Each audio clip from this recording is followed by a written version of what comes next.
Hi everyone, Brett Hadley here with Real Word Productions and Adventist Christian Theater, and I wanted to make a overall kind of general view video of how to use Switcher Studio to broadcast from your home or your church, because in today's world, live stream broadcasting has become the norm. It's just what we have to do, need to do, and really, with or without coronavirus, it really should be something that every church does, just so it's another ministry, another outreach that you can use to reach a much broader audience than just your local audience. And so I wanted to show you how I do things here. I'm going to show you my setup and broadcast from home, but it works for your home, it works for any church. The principles are going to all be the same. I actually went back and forth a lot whether I should even make this video or not. I didn't know how appealing it might be or how useful it might be. And I went ahead and decided, let's do it, because I was watching a lot of broadcasts online, and many people, and you might be in the same situation, there's many pastors out there that they're the single pastor of a small church or even a couple of small churches in a district, and may not have the resources or the technical know-how, and so we just set a phone up and we preach into it, and that's what we were doing for our online church services. And I just want you to kind of imagine what that energy is like with one person looking into a phone and talking into it for 30, 45 minutes with no movement, no graphics, no anything. And then especially sometimes when the audio's bad or the lighting's not very good, it makes it that much harder to get your message across. And so this is for everybody from the small church, the multi-church district, to the large church. It can be useful for everyone, because even if it's just you and your one cell phone and you're preaching into that, using graphics, using good lighting, being able to make the message a little bit richer with audio and video makes your message more appealing and easier to get across to your audiences. So that's the decision I went, let's go ahead and make this video, and if it's useful, great. So we're going to do this in a couple ways, or a couple steps. Number one, I'm going to show you, here's kind of the equipment that I use that are easy to get, they're cheap, they're not that expensive. The equipment you need to broadcast, we'll show you how to set up that equipment, and then we'll show you how to use that equipment through Switcher Studio. And I'm not going to go over all the different things that Switcher does. I'm going to show you the main functions and what it can do, like picture-in-picture. Also, you can drop in videos. You can bring in what we call A/B, where you have two people on screen at the same time, and just kind of a bunch of other fun stuff. All right, so let's go. Section number one is going to be the basic fundamental equipment you'll need to broadcast. Okay, let's talk about the equipment you're going to need. So first off, right out, this is for iOS devices only. Switcher Studio only works with Apple, and that's because Apple devices talk to each other pretty seamlessly. I'm not sure why the Android devices don't have sort of the same thing, but for some reason they don't. So Switcher Studio is just for Apple. So right off, you're going to need at least two iOS devices. I recommend running the app off of an iPad, because bigger screen, easier to use, and that kind of thing. But no, you can run everything off iPhones if you have to, but I recommend the App Studio on the iPad. So you'll need two iOS devices, and then you're going to need something to mount your cameras on. So your iPhones are going to operate as your cameras, and so you're going to want to stabilize those. So one thing you're going to use is a tripod, and there's a couple of different options for that. This one's kind of a cool one. This is a selfie stick tripod. They're out there now that are about 30 bucks. It opens up to be a tripod stand, and it has the extendable arm here, and it comes with a ready spring mount load. Okay, and so this ton of these out there. This is just your little simple tabletop tripod. So if you're doing something at home, you can just put your phone right in front of you on the table, and you got a tiny little tripod here that doesn't take up too much space. Also great for hiding your iPhones in the church if you're trying to broadcast from a church location, and you can put it on the podium, or you can hide it behind a speaker, and you don't have a great big tripod. One of these, and they're pretty easy to hide. Or right on just a regular everyday run-of-the-mill tripod. Since they're only holding iPhones, they don't need to be, you know, professional quality sturdy. But you want to get a nice tripod and either, you know, one of these kind of stabilizing devices. Also, on top of that, for the tripods, you're going to need some way to mount your phone onto it. So these are cheap, $5 I think, little spring load mounts, and they screw right onto your tripod head, and boom, you're ready to go. And here's how it kind of works. And you just take your iPhone and you spring load it in, and boom, there you go. So you've got your two devices, at least two devices. One's going to be your control center, and one's going to be your camera, and then all you have to do is add more iOS devices for cameras. Add another iPhone, add 2 iPhones, add 3 iPhones. You can use iPads as well. You can now have the iPad as a control. You can have 2 phones and an iPad as a camera, and we'll show you how you do that once we get to the app. But with the paid version, you can do up to 9, I think, different input sources. So some of you are asking the question right now, can I use my MacBook Air, my MacBook Pro? Yes and no. I'll talk about it at the end. You cannot use the laptop or you know, desktop as your control. This is only for apps, so it only operates off of the iPad or the iPhone. But you can use your laptop or desktop. You can use that as an input into your Switcher Studio, but you cannot use it to run Switcher Studio. Alright, so I've got a camera, I've got my studio, I've got my stabilizing device. Next thing I'm going to need is a way to hear, and you always want to use an external microphone. Never use the microphone on the camera, very bad. Always use some sort of external microphone, and there are a couple of different options. I use if it's just a one-person me, I'll use this. This is a iRig lav mic. Very inexpensive. I think this one was only 30 bucks. And great quality. They're made specifically for Apple devices. And the really cool thing about this one is that you can daisy chain them. So you can actually put 2 lav mics together with only one input. And that's kind of a cool thing to do. Again, if you're just doing yourself or yourself and one other person, excellent way to just mic both of you up and get you into your iPad for broadcasting. Something else I use is a battery bar, and so this power bar is really cool because once I have my iPhone charged and mounted, you know, if you're doing a church service, it might be an hour long or something, so having a battery bar, power bar, is good for making sure your phone doesn't die on you. A couple of things I have found that help me along the way as far as adapters go.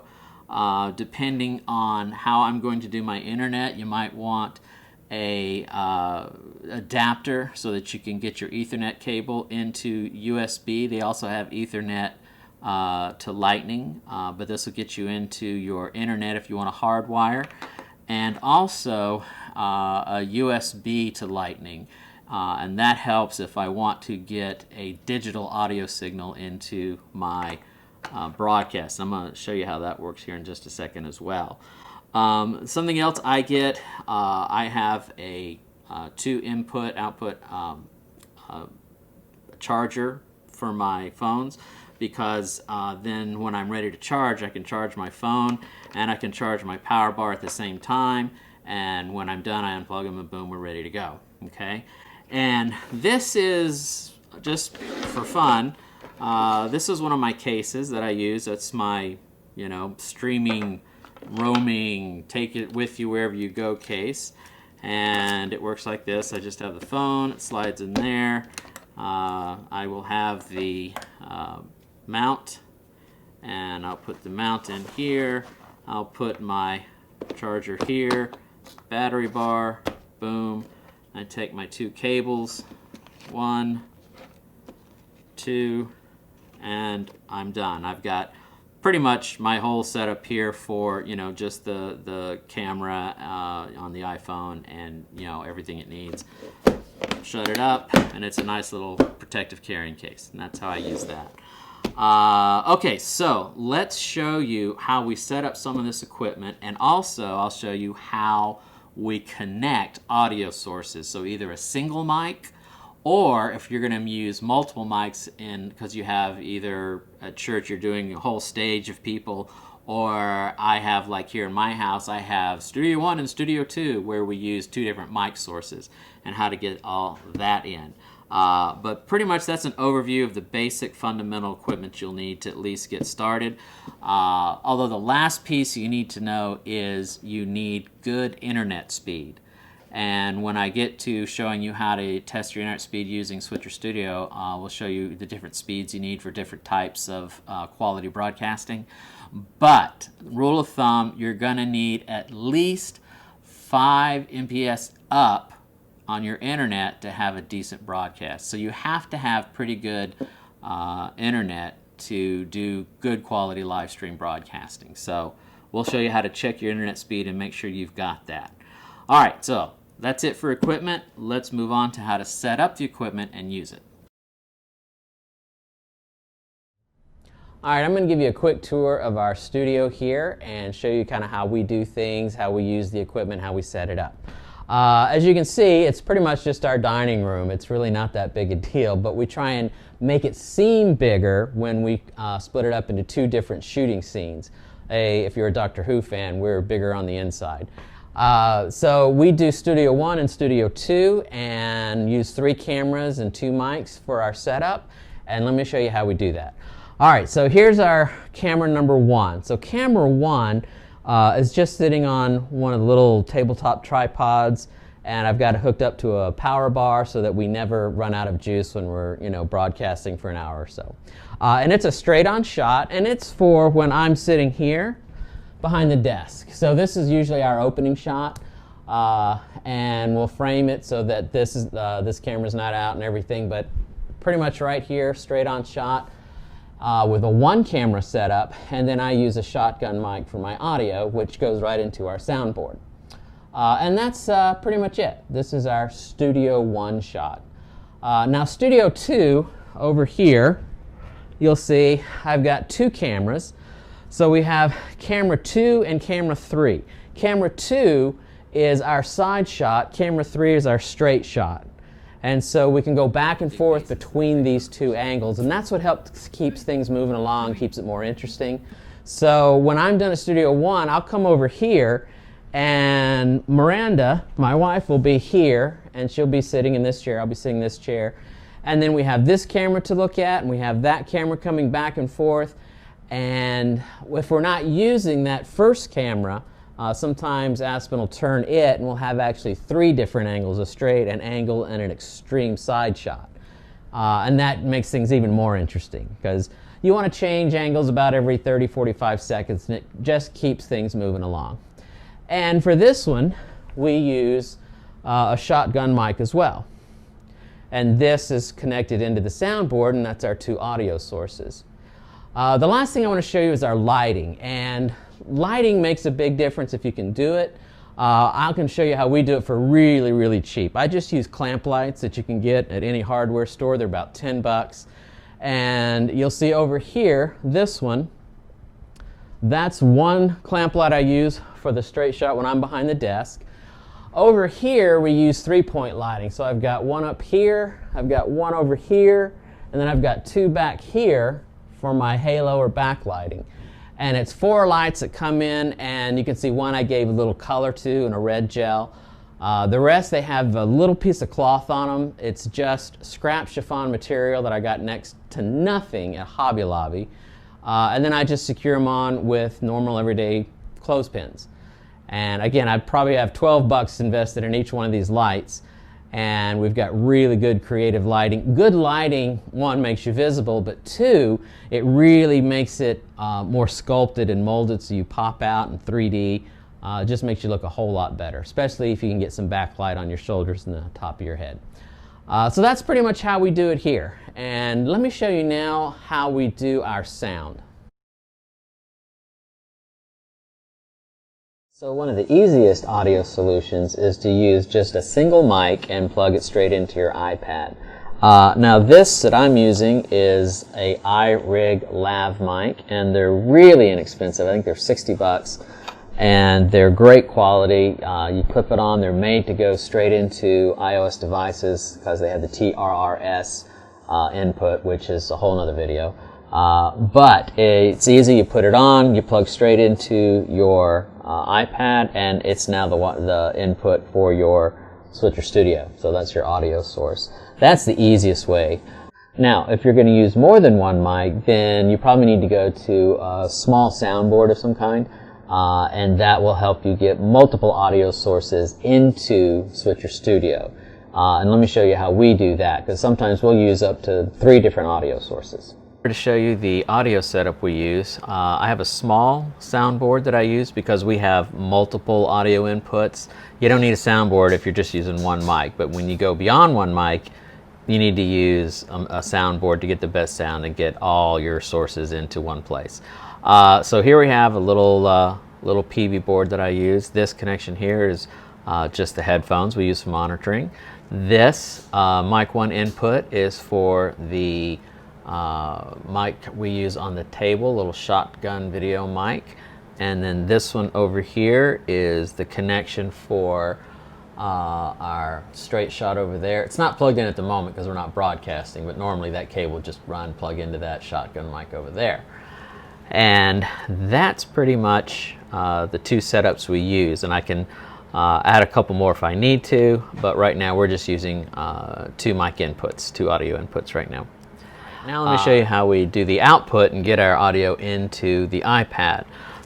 So my board actually has a USB digital audio out, and that's what I use. So we just have the USB connection, and we take it over to this adapter. And this adapter, it has the USB in, it has an Ethernet, also has lightning cable so that you can charge while you're broadcasting, so you don't have to go, losing your battery over the course of your broadcast. And then this plugs right into the lightning input, and that's how we get our audio in. However, you can use analog. So here, another option is to take the output on your board. Mine happens to be 1/4 inch, and we do 1/4 inch, and we take it into what's called an iRig preamp, and the XLR goes right into, so that's a 1/4 inch to XLR cable, goes into an iRig preamp where you can adjust the volume on this as well as your board, so you have 2 different audio controls. And then that is made specifically as a TRRS for an input into iOS devices, and it would just plug into the headphone jack on the iPad. So there's 2 different ways to get your audio into Switcher Studio coming out of the soundboard, either a digital USB right into that adapter which takes you into your lightning, or you can use the iRig and take your input right into the headphone jack of your iPad, and then you've got multiple ways to get your audio in.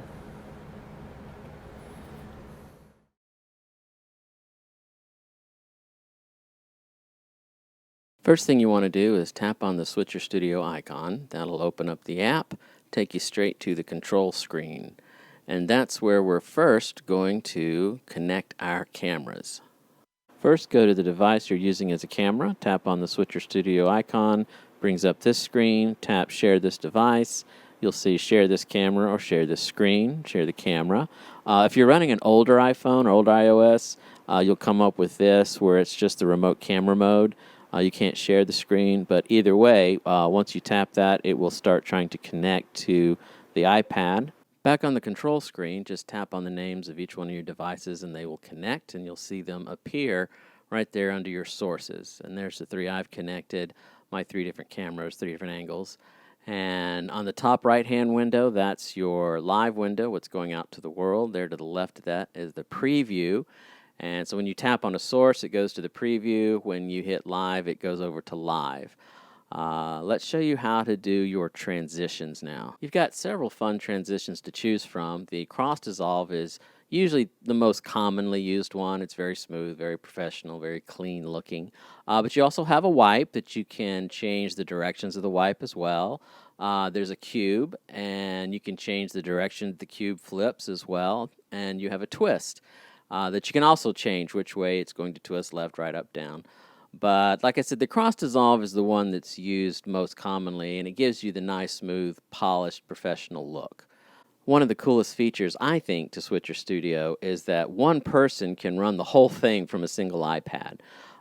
So when your cameras are connected, go to the individual camera control pane in Switcher, and whatever camera you have in the preview, you can manipulate. You can zoom in, you can zoom out, and you're doing this all remotely from the iPad. You can change the exposure by simply going to M, tapping on the M, and now I can change the ISO, I can change the shutter speed, and that'll, manipulate the light and the dark of my shot. I can also change the white balance by tapping M, and it gives me another control where I can manipulate my white balance. And I can also, if I need to, like do a pull focus or I want to change the focus, I tap on M for focus, and now I can take and focus on anything in the shot that I want. And so you're doing all this in the preview, so it's not showing up live. And when you have your shot ready, you simply send it over to the live window. And that's really good if you have just one person, who needs to control the whole thing. They can do that straight from the Switcher Studio app on the iPad. For the audio section, it'll give you the audio levels for all your different cameras. You see down there in auxiliary channels. But make sure whatever you want to use for your broadcasting audio is listed at the top, and that's your audio source for the recording and for the broadcast. On the output window, I'm not going to get into all the things that Switcher will do as far as all the channels you can go to, Facebook, YouTube. They've got great help videos that they've made themselves that show you that. But one thing I want to point out is the director mode and the Wi-Fi stabilization. So when you have director mode on, what that does mainly for you is all your cameras will record in the highest resolution possible, even if you're not broadcasting that high resolution. And that's so you can edit it together later if you want to. So when your internet doesn't allow you to broadcast at HD maybe, you can broadcast lower resolution and still record at high resolution, so you'll have a HD backup or an HD copy you can use later. The Wi-Fi stabilization allows you to choose from low, standard, or reinforced Wi-Fi, depending on the strength of your Wi-Fi, so that Switcher Studio knows what kind of resolution to use for broadcasting. Now, if you tap on Custom RTMP, it'll take you to a place where you can test your Wi-Fi. Here, that speed test you see there, and Switcher will then connect to your internet. If you're doing it hardwired or wireless, doesn't matter, and it'll give you the chance to check your internet speed. And it'll check your upload because that's the one that's the most important for obviously, broadcasting. It'll tell you what your upload speed is, and then it will optimize itself based on the results that it gets. And so there's no guessing. You can just run the speed test. Switcher Studio will select the appropriate settings, and then you're off to the races. And finally, you want to go back and select whichever channel you want to go to, Facebook, YouTube, LinkedIn Live, whatever. Most people use Facebook, so you do your Facebook, you tap on that, it comes and it gives you these options where you can select high, HD, medium or low. Again, Switcher will have already chosen that for you if you run a speed test and tell it to choose the settings. But you can override them here. You go in, you give your stream a title. Usually you put a date with it, but whatever you want to call it, and then a description so people can read either on Facebook or YouTube, here's what I'm broadcasting. You hit Create Live Stream, and then Switcher will then connect to your Facebook page or your Facebook group or whatever you're broadcasting to. The last thing I wanted to show you was how to bring assets in. You just tap on that circle with a plus in it, and it brings up all your different options for assets: photo, video, text graphics, logo, inputs, and multi-views. Tap on photo, and it'll take you to the different places you can go, usually the photo library. anything in there, be it a picture or a video, you can bring in. Imported images or things that you've had in there before, kind of keeps track of it. Sometimes I'll have to use my files USB because I'm not sure why it doesn't come in smoothly sometimes using the photo app on the iPad, but sometimes I have to go through files, or you can plug in a USB. Video does the same thing. You tap on video, it takes you to the different places. Text and graphics, there's a lot you can do with titles, lower thirds, and all kinds of overlays. Just something to play around with, and they have great how-to videos on doing that as well. Logos, same thing. If you've created a logo, you can bring it in. Inputs allow you to choose from different sources by just typing in their address. And then the last thing is these multi-views where you can use different sources, be it cameras or graphics or video, and you can put them in like an A/B that we showed you earlier, 4 inputs at once, the flap where one's larger than the other one, all kinds of different possibilities and options you can do with the assets. So it's just something to play around with, but it just gives you a ton of options. And that is another one of the cool things about Switcher Studio.